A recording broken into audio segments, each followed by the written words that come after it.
Magandang umaga po sa lahat. Isang mapagpalang araw po sa ating lahat, aking mga kapatid sa pananampalataya. So, ang ating pong pag-uusapan sa araw na to ay patungkol sa pagsunod sa ating Panginoon. No? Kasi last week na pag-usapan yung rapture. So, napakahalaga na makita natin na itong rapture na to, malapit na. So, anong gagawin na nakakilala kay Kristo? So, yun yung mga pag-usapan natin sa araw na to. So, is natin. Yan. Ito po ang ating topic sa araw na to. Pag ang ating tinitingnan yung paparating na pangako ng Panginoon, meron dapat na napakahalagang salita na tayo ay magiging o tutugon sa paparating na pangako ng Panginoon na to. Ano po yun? Commitment without pressure. Okay? Commitment without pressure. Ang ating teksto ay matutunghayan sa Lucas chapter 9, verse 57 to 62. Okay? Tuloy natin. Samantalang sila'y naglalakad, may isang lalaking lumapit at nagsabi kay Jesus, "Susunod po ako sa inyo, kahit saan kayo pumunta." Sumagot si Jesus, "May lungga ang asong gubat at may pugad ang mga ibon, ngunit ang anak ng tao ay wala man lamang mapapagpahingahan." At sinabi naman niya sa isa, "Sumunod ka sa akin," ngunit sumagot ito, "Panginoon, hayaan lang po muna ninyong maipilibing ko ang aking ama." Verse 60, sinabi ni Jesus sa kanya, "Hayaan mo na ang mga patay ang maglibing sa kanilang mga patay, ngunit humayo ka at ipahayag mo ang kaharian ng Diyos." May isa namang nagsabi sa kanya, "Susunod po ako sa inyo, Panginoon, ngunit hayaan ninyong magpaalam muna ako sa aking pamilya." At ganito naman ang tugon ni Jesus, "Sino man nagsimula mag-araro, ngunit panay ang lingon, ay hindi karapat-dapat sa kaharian ng Diyos." Purihin ang salita ng Panginoon, tayo po'y manalangin. Misa pa, O Lord God, ay maraming salamat po sa umagang ito na kung saan, Panginoon, kami po ay dinako mo sa lugaring ito upang mag-aral ng iyong salita, Panginoon. Matuto sa iyong pamatok, Panginoon. Kaya naman, O Lord God, ang hihiling ng inyong lingkod sa oras na ito, ikaw po ang maitaas sa aming kalagitnaan, Panginoon. Ikaw po ang maparangalan, ikaw po ang mapapurihan, at bigyan mo po kami ng bukas na puso, kapuspusan ng banal na Espiritu ang siyang aming maranasan, Panginoon. Purihin ka at dakilain ka in the mighty name of Jesus. Amen. So yun, mga kapatid. Last week, pinag-usapan ng rapture. Okay? Ngayon naman, pag-usapan natin ang commitment. Kung titingnan natin ang rapture, bakit ayun ang inaasahan natin? Iyon yung ating sinasandalan o ito'y ating merong kapanapanabik. No? Nadamdami na dumating na ang rapture. Kasi nga, kanina binanggit ni Kuya Tupe, ang bigat na ng sitwasyon ng buhay. Okay? Pataas na ng pataas. By March 24, tataas na naman ang gasolina. Okay? So, ano ibig sabihin nito?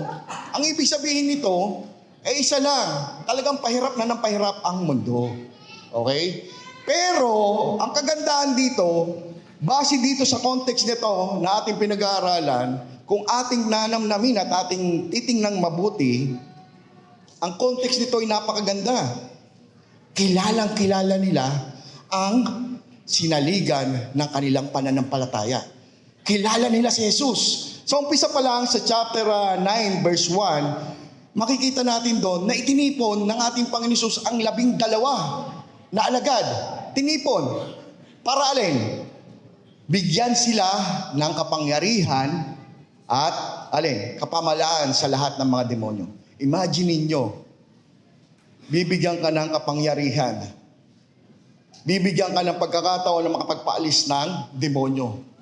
Abay, sino to? Walang iba kundi ang Diyos na nagkatawang tao, ang ating Panginoong Jesus. Siya lamang ang may kakayahan na nabuhay more than 2,000 years ago na magbigay direktiba, especially dun sa 12 apostol. Sila lamang ang binigyan ng pagkakataon na bigyan ng kapangyarihan na magpaalis. No? Sa panahon natin ngayon, ang mangyayari dyan, papanalangin na lang natin yan sa panahon ng iglesia. Okay? Ito, directo na binigay sa mga, specifically, binigay sa mga alagad. Ano pa? Sinabi rin dito na ipinangaral ang kaharian ng Diyos. Kumbaga, ito yung paghahanda, no? Na paghahari ng ating Panginoon Hesus. Kailan ito magaganap? Doon ba sa oras na yon, nung mga panahon na yon, naganap ba yon, yung kingdom of God? Hindi pa po. After po ng rapture, ikaw po ay aakyat sa taas habang nagkakagulo dito sa mundo, okay? The 7 years great tribulation period, ikaw nandun sa piling ng Panginoon. Ano meron doon? Bigayan ng reward. Okay? Marriage of the Lamb. Okay? Pagkatapos ng 7 years great tribulation period, babalik ang ating Panginoon Hesus. Pagbalik ng ating Panginoon Hesus, kasama tayo. Nakatingin tayo doon sa gagawin ng Panginoon Hesus.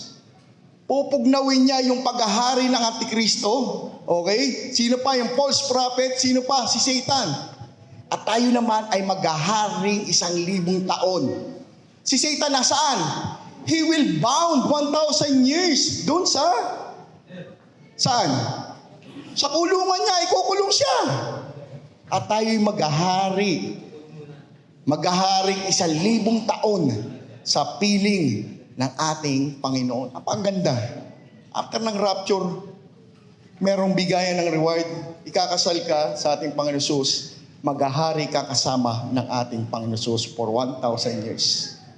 Alam niyo po ba kung ano meron doon? You are a glorified body. Pinalitan ka ng bagong katawan. So kung kilala mo ang ating Panginoon Hesus, according dito sa ating teksto na pag-aaralan, meron din dito yung nangyari na kung saan ay yung transfiguration period. Ano po ito? Ito po yung pangyayari na kung saan ang ating Panginoon Hesus ay napakita na alin? Nakasama si Moises saka si Elias. At siya ay nagliliwanag. Meron pong witness dyan. Okay? Ang witness dyan ay yung mga alagad na kasama niya. Si Pedro nandyan. Sabi pa nga ni Pedro noon, magtayo tayo ng tolda dito, dito na lang tayo. Kasi this is a comfort zone. Dito na lang tayo, ayoko na doon. Doon, pagbalik ko doon, mangingisda na naman ako. Pagbalik ko doon, puro na lang, maniningil lang utang yung makikita ko, makakadaupang palad ko. Puro, ang gusto ni Pedro noong time na yun, dito na lang tayo. It's a very special place, a comfort zone. Okay? Ito yung gusto na mangyari ni Pedro noong oras na yun. Ano pa? Meron dito na pangyayari na 5,000 tao na kung saan ang Panginoong Hesus ay merong, 5 tinapay at 2 anong isda yun? Tilapia. Sabi ni Kuya Aris natin noon, ito yung national fish of Israel. So malamang ito ay tilapia. Tama mali? O baka naman ito ay maya-maya.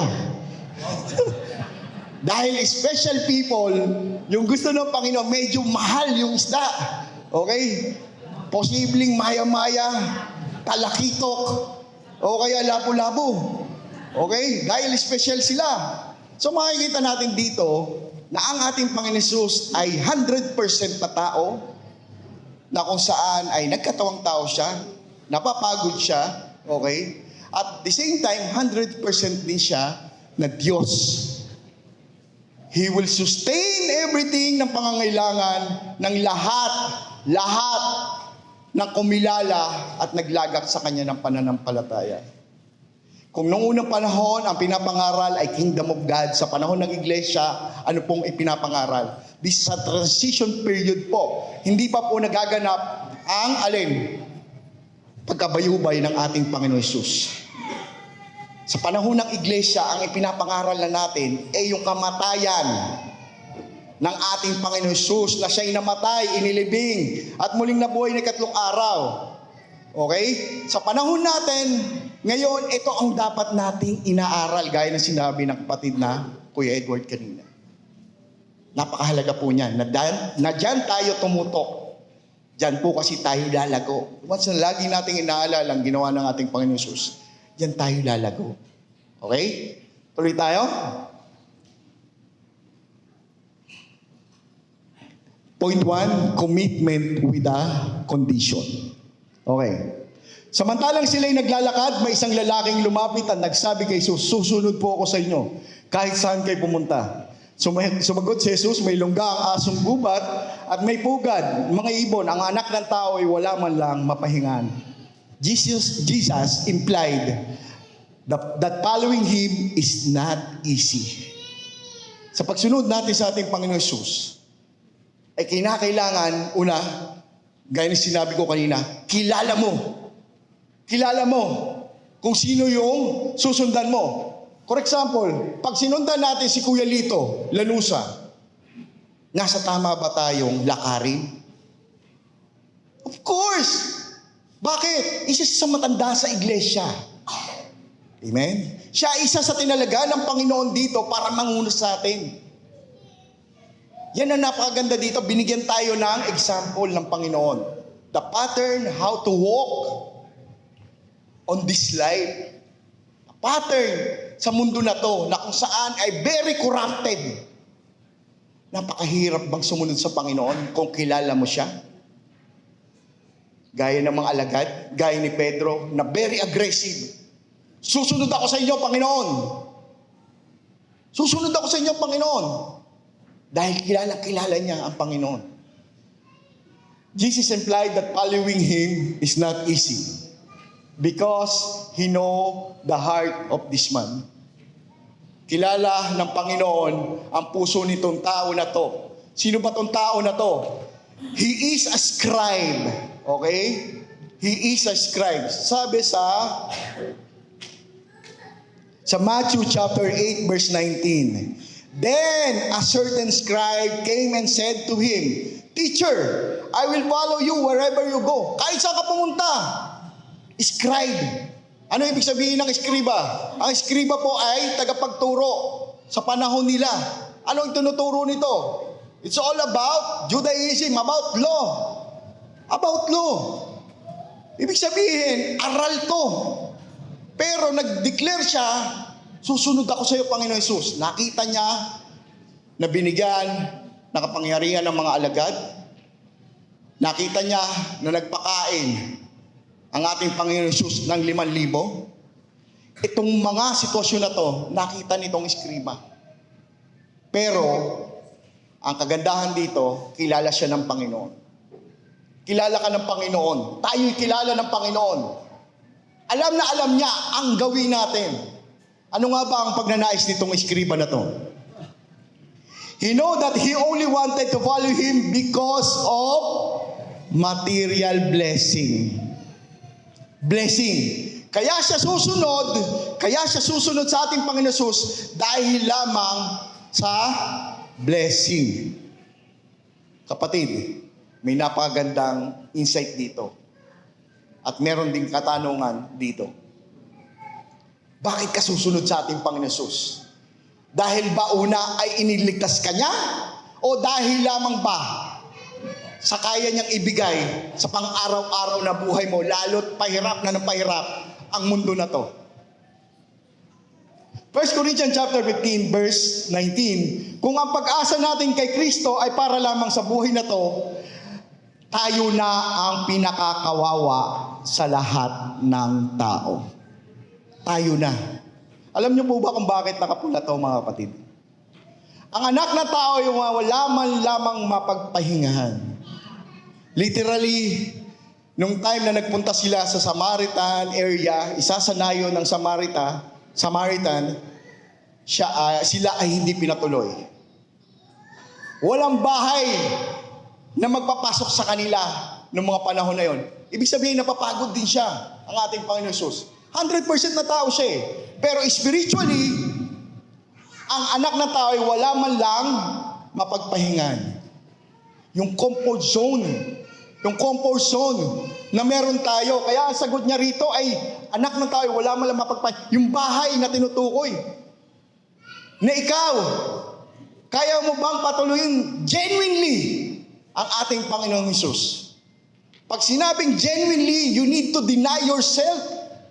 We need to deny ourselves. Yung bahay ay umuugnay na ito ay ang pinaka-comfort zone natin. Okay? Pinaka-comfort zone natin. Nandyan ang lahat. Diyan ang pagkain, nandyan ang merienda. Okay? Pero ang puntos dito mga kapatid, kaya mo bang i-deny ang lahat na yan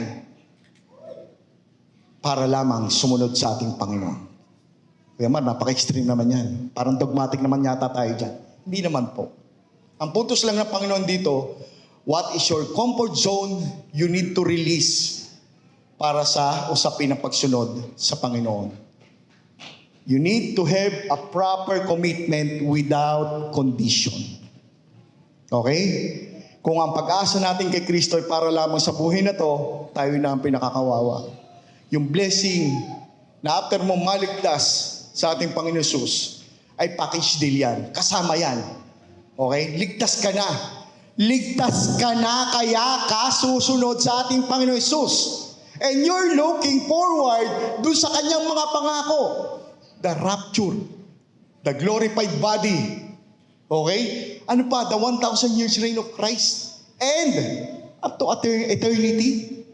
Ang daming pangako ng Panginoon. Umuulan ng pangako ng Panginoon. Sa lahat ng nagkaroon ng tamang commitment na walang kondisyon. Susunod ako sa Panginoon na walang kondisyon. Hindi kagaya nitong eskriba, susunod siya dahil lamang sa blessing. Okay? Paano pag sumunod ako, nagutom ako dyan? Mamaya makikita natin lahat-lahat yan. Ano nga ba ang pagkakaiba ng mga commitment na yan? Paano naman, dati kang abroad, tapos umuwi ka. Tapos nangyari, naka-NMAX ka pa. Pinabayaan ka ba ni Lord? Hindi ka pinabayaan ni Lord. Everything will going to sustain. Everything will going to give na, alin? Na blessing ng Panginoon. Bibigyan niya ang lahat para sa iyo. Ang kailangan lang ay meron kang tamang commitment. Amen? Ano pa? Some follow Him because of the miracle they see. Nakita nila, gaya ng diniscuss natin kanina, sila ay sumusunod dahil nakakita sila ng himala. Some expects material blessing in return. Okay? Sa John chapter 6 verse 2, sinundan siya ng napakaraming tao sapagkat nakita nila ang mga himalang ginawa niya sa pagpapagaling ng mga may sakit. Of course, yes. Ang ating Panginoon Jesus ay Diyos siya ng alin? Kawaan. Pag nakita ka niya na lumapit sa Kanya na merong tunay na paglapit, hindi niya ba ibibigay sa iyo ang kahilingan ng iyong puso? Bibigyan niya sa iyo yan. Bibigay niya sa iyo yan. Siya ay Diyos na makapangyarihan. Sumagot si Jesus, John chapter 6, verse 26. Sumagot si Jesus, totoo ang sinasabi kong ito, hinahanap niyo ako, hindi dahil sa mga himalang nakita niyo, kundi dahil nakakain kayo ng tinapay at nabusog. Imagine niyo yan.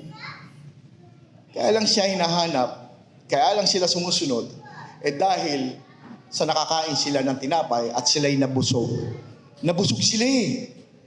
Okay? Nabusog sila. Apakaganda ng mga talata na ito, mga kapatid. This kind of commitment is weak and will not lost. Kung ang ating batayan sa pagsunod, okay, sa ating Panginoon Jesus, ay sa material blessing lamang, ano pa? Sa physical blessing lamang, kung itong ating batayan, hindi yan, alin, will not last. Hindi po yan, alin, magiging matagumpay later on. Bibigay at bibigay ka. Bibigay at bibigay ka.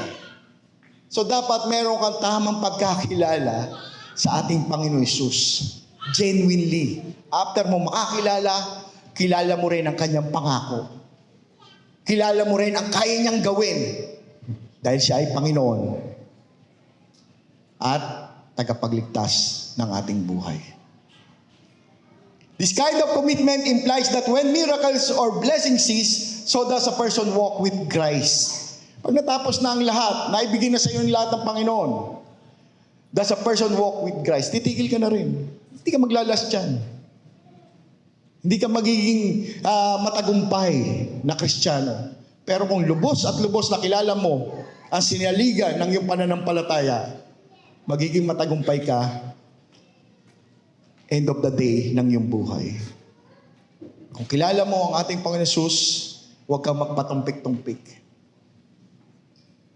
Pahirap ng pahirap ang buhay na to. Pataas ng pataas ang bilihin na to. Gera sa Middle East. Who do you think na ang Iran at ang gera na yan ay titigil pa? Actually, mga kaibigan ko sa Qatar, kasi Qatar po ang napupuruhan eh. Binibenta na nila yung mga sakyan nila. Binibenta nila yung mga gamit nila.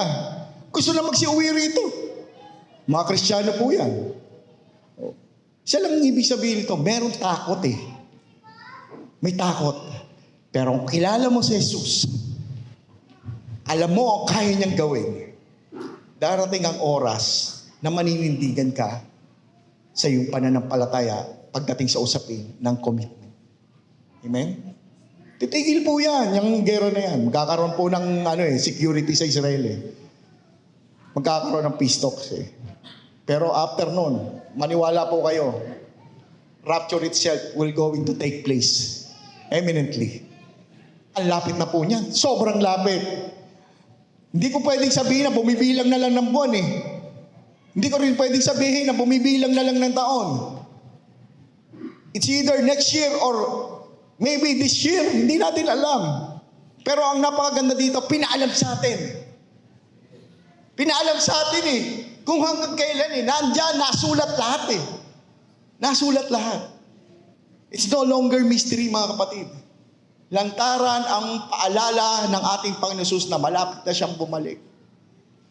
Siya siyang parang magnanakaw kung babalik.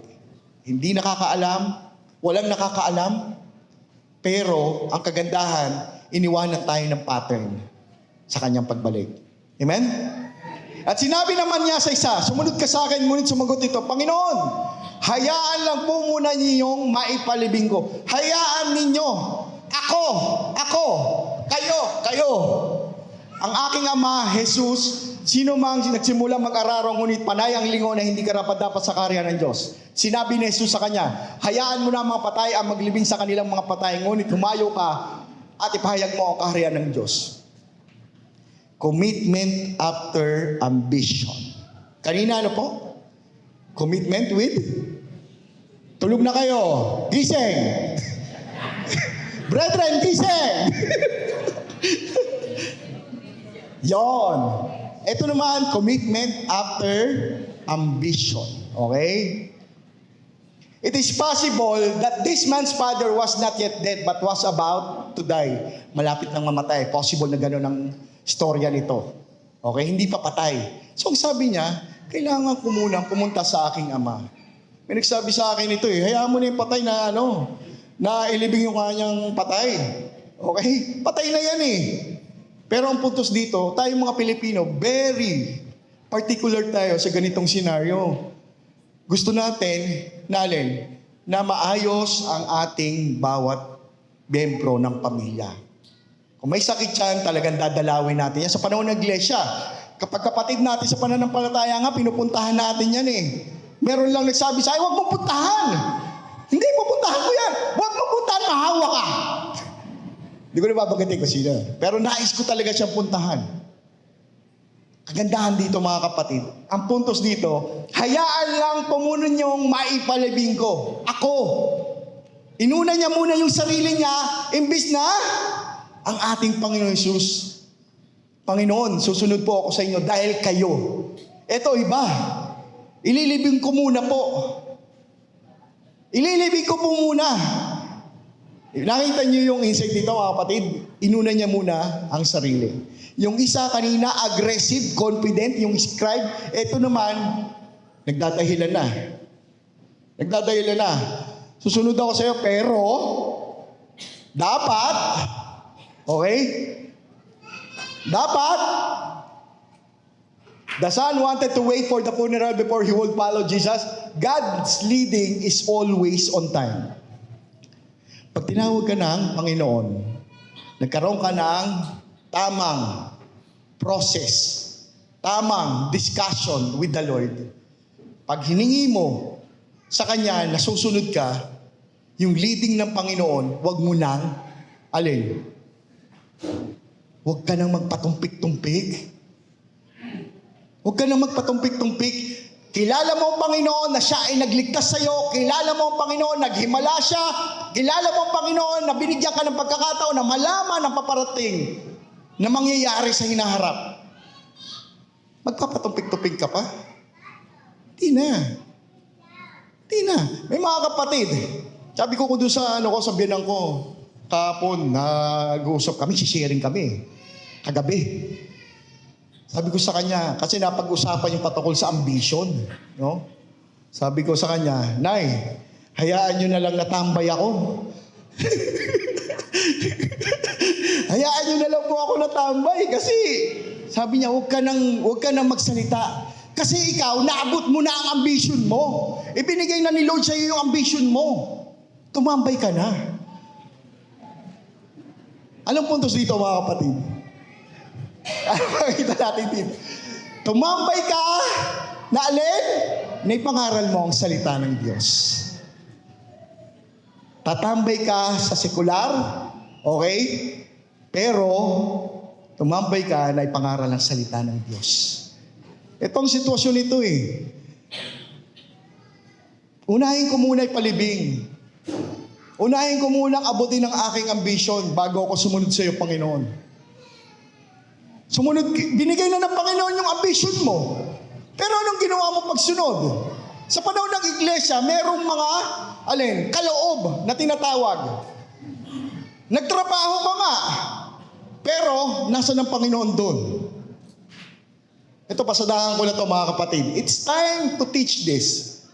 No? Ang Panginoon, everything will going to sustain. Ang lahat ng pangangailangan ng bawat naglilingkod sa Kanya, bawat kumilala sa Kanya. Sa 1 Corinthians, makikita natin doon na merong mga kaloob na binigay sa iyo. Una, pagkakaroon ng pagkaalam mo sa salita ng Diyos. Ikaw ang dapat magpaliwanag nito. Pangalawa, evangelista. Nangangaral sila sa labas. Nilagay ng Panginoon ang level mo sa buhay na to na napakaganda. May maganda kang trabaho. Okay? May maganda kang posisyon sa trabaho mo. Ano gagawin mo? Ibigay mo yung para sa Panginoon. Ibigay mo. Kasi merong mga pangangailangan sa loob ng iglesia na dapat masustain. Huwag nating asahan lang ang isang tao. Aasahan natin yung tayong lahat ay binuklod ng Panginoon sa isang principle. Paglingkuran ng Panginoon sa bawat aspeto na itinalaga sa iglesia, sa lokal na iglesia. Amen? Kung ikaw ay pinayaman ng Panginoon, anong gagawin mo? Bigay mo yung para sa Panginoon. At doon naman ang Panginoon ay kikilos sa bawat na mga ngaral. Susuporta na iglesia yan. Ilang taon na tayo dito? Kanina nabanggit kanina ng kapatid Ilang taon na po tayo dito sa Kalidro? 5 years! May nabago po ba sa mga pagmumuha ng bawat katabi nyo? Di ba meron idinagdag ang Panginoon? May dinagdag ang Panginoon. We need specifically na tayo ay makita natin ang vision na nasa harapan. Ano yun? Pinapadami tayo ng Panginoon dito Ano ibig sabihin nito? We need a proper place na medyo malaki para tayo ay magkatipon-tipon at hindi na tayo umuupa. Can you imagine that, mga kapatid? 10,000! Ang oras na lang ba? Praise God. Babadaling ko na. Kapatid, kung meron kang pinagkaloob sa iyo ng Panginoon, napakaganda, ibigay mo na, todo mo na. Todo mo na. Rapture na Amen? If Jesus tell us to follow Him today, He will never mean tomorrow or next day. Pag sinabi niya na ikaw ay sumunod sa akin, hindi niya sinabi na bukas, sandali lang. Bukas ka na sumunod. No!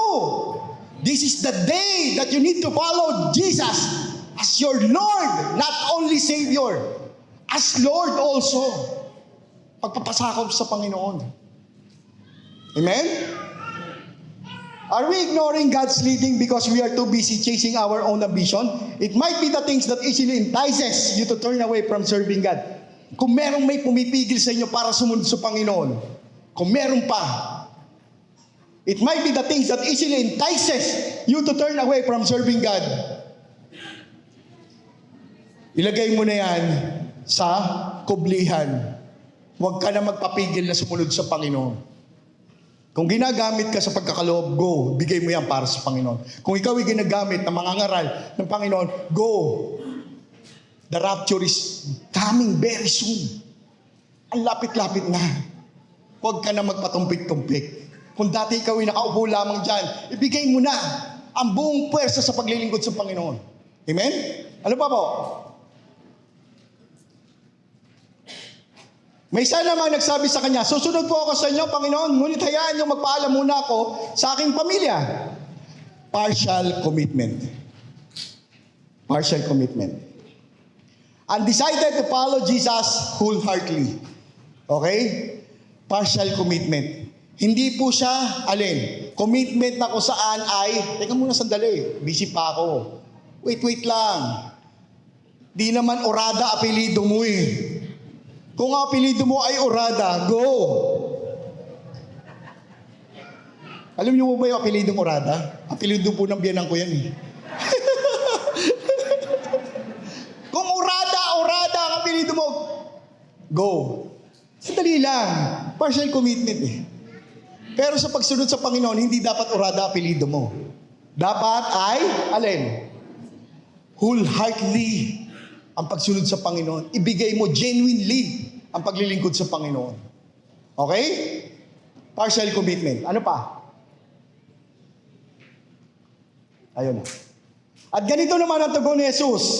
Sino man nagsimula mag-araraw, ngunit panay ang lingon na hindi karapat-dapat sa karya ng Diyos. Panay ang lingon. Gustong sumunod sa Panginoon, pero panay ang lingon. Panay ang lingon. Teka muna. Meron pa akong dapat ayusin sa buhay ko bago sumunod sa Panginoon. The small amount ng paglilingkod mo sa Panginoon, it was recorded. Lahat siya nasulat sa aklat. Alam ng Panginoon kung ikaw ay tamang naglilingkod at hindi tamang naglilingkod sa Kanya. Tingnan natin. Follow Jesus with faith to faith by grace of God.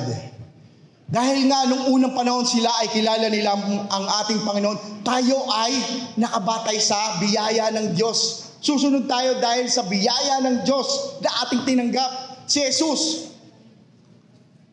Following Jesus must not be distracted. Hindi tayo dapat madistract. Okay? Ako po ay 12 years na nagtago.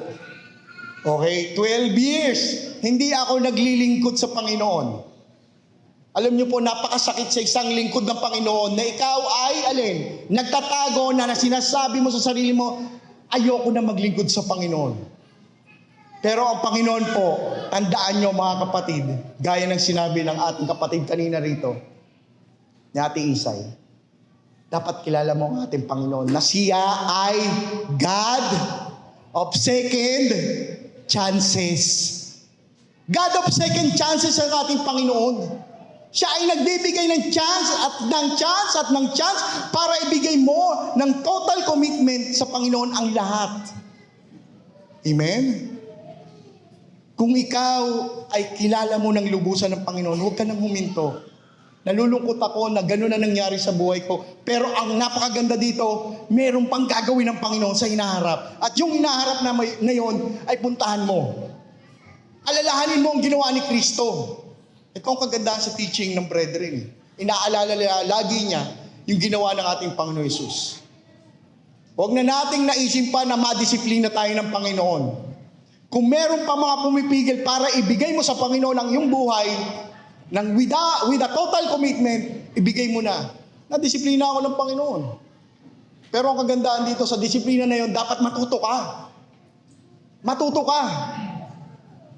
Kung ikaw naman ay bagong Kristiyano, ibigay mo na sa Panginoon. The rapture itself will going to take place eminently. Malapit na malapit na. Ano po yan? Yan po ang pinakamahalaga sa lahat. The godly commitment. Kung tinawag ka ng Panginoon, huwag mo na ipagpabukas. Kung tinawag ka ng Panginoon, ibigay mo na ang iyong buhay para sa Panginoon. Amen? Amen? Malungkot kayo, parang hindi nyo kayang iwanan ang kayamanan nyo. Huwag po kayo malulungkot. Ang PCBC ay open po na tanggapin ang kayamanan nyo para sa gawain ng Panginoon. Amen? O, magtira kayo, pang-almusal.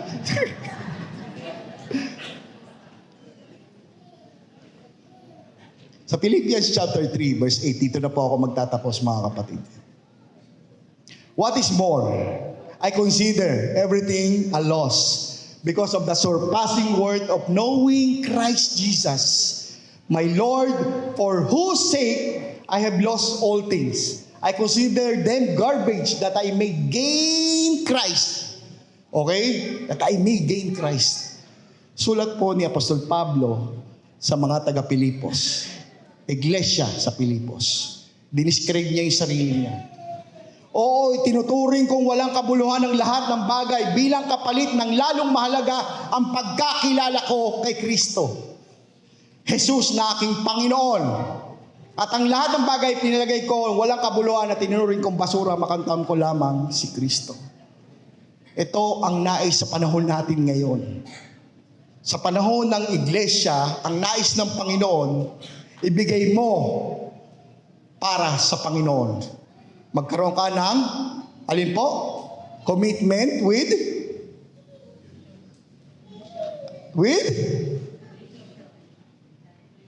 understanding, ambition, alin? Marshall, natatawa si Mamu. Magkaroon ka ng isa lang. Godly commitment. Huwag niyo nang pansinin yung tatlo kanina. Pansinin niyo na lang yung isa. Godly commitment. Ito ang nangyari kay Apostol Pablo. Ibinigay niya ang lahat para sa Panginoon. Siya ay, alin? Tagapagturo din to. Attorney din to. Okay? Pero winalang bahala niya yan.